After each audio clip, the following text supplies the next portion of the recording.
कि फ्री शिक्षा कर देते 3 दिन पहुंचावा कहाँ से मिली 5 दिन इहो सही है। तो 5 किलो जे पावत बा वो धीरे से बेच देत बा भैया, अब पिए के व्यवस्था हो जात बा। हम कहिला कि एक बार मौका सबके देवे के चाहिए। हाँ अच्छा, इस सरकार में एकदम झूठ मत बोली है। पहले के सरकार में, अखिलेश भैया के सरकार में बोरा में खाद कितना आवत रहे नहीं। अखिलेश भैया जी के सरकार में जो बोरा में खाद आवत रहे, ईमानदारी से आप लोग बताई को किलो आवत रहे? 50 किलो ना। अब इस समय कितना आवत बा? 45 किलो ना, 40 किलो आवत बा। अब एहू के आप लोग जान जाई 40 किलो आवत बा। उन लोग पूछत बा भैया घटाए देने जा, ये लिए घटा देने जा 10 किलो। कितने वजन आप लोग बहुत भारी आप लोग उठाओ तो ले लिए 10 किलो कम कर देने जा।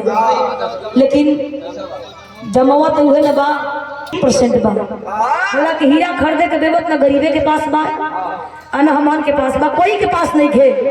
हीरा पर GST 3% बा, और कापी कलम किताब पर 18% बा। ये लोगों की मानसिकता देखो, हीरा तक केहू खरीदी ना पाई। आज पढ़ावत बहु भैया पढ़ाने में पैमान हो जाए भैया।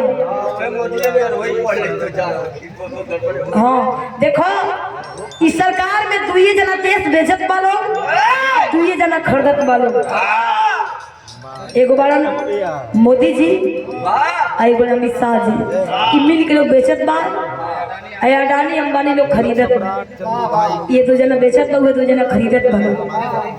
हम देश नहीं बिकने देंगे, लेकिन बिका गई। तो आप लोगों से अपील बा कैसे?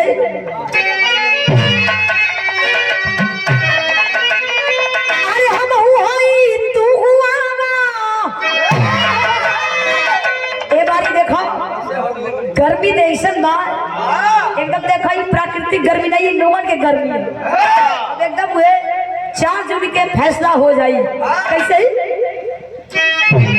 अरे हम हुई तू हुआ ना,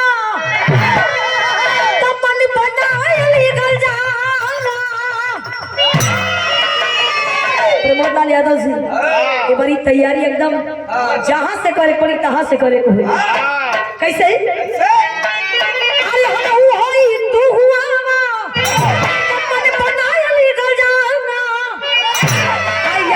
भैया जी के पीएम बनाया